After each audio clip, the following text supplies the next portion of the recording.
In this video, we're going to introduce ourselves with scenarios wherein we have quadratic expressions in the denominator and how to handle them. So basically, we have to go back to the formulas we just derived. But here, all of them, they are in the form of x square minus a square, if not x square plus a square, if not a square minus x square. They're in this form, but over here, the expressions generally, they're not of that form. We have quadratic expressions. So the underlying principle for such question is that we have to make use of completing the square method. So what is this?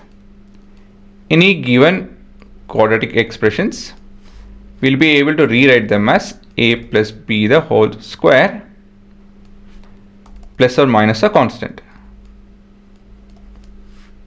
So that is the basic idea of completing the square method.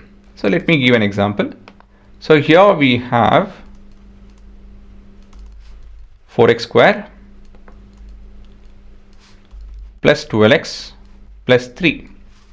So our agenda is to convert this in the form of a plus b the whole square plus some constant.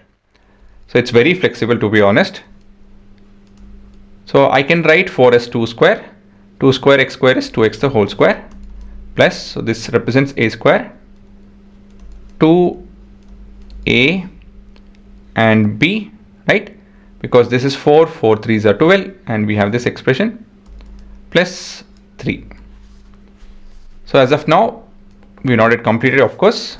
So this is of the form a square plus 2ab and done, right? 2 being this, a being this and b being this.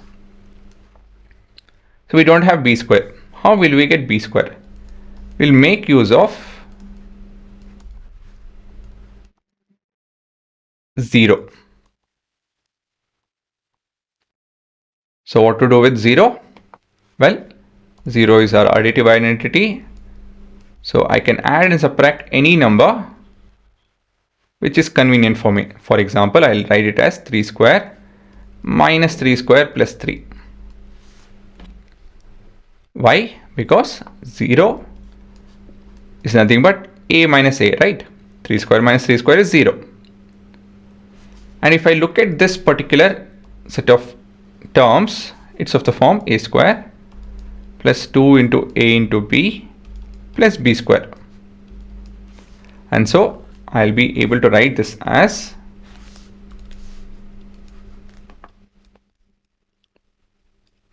two x plus 3 the whole square, and when I solve this I'll get minus 6, right?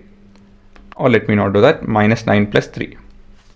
So end of it, I can rewrite this as 2x plus 3 the whole square minus 6. But generally here we're looking at x square minus a square. Of course, this is not exactly x square. So this is a representation of x square and we need a square. So I'll rewrite this as root of 6 square.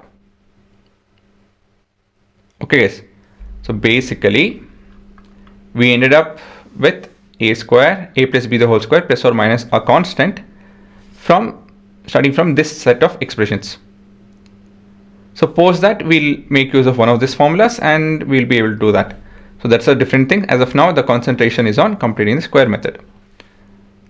So there are many ways of doing this. This is one of it.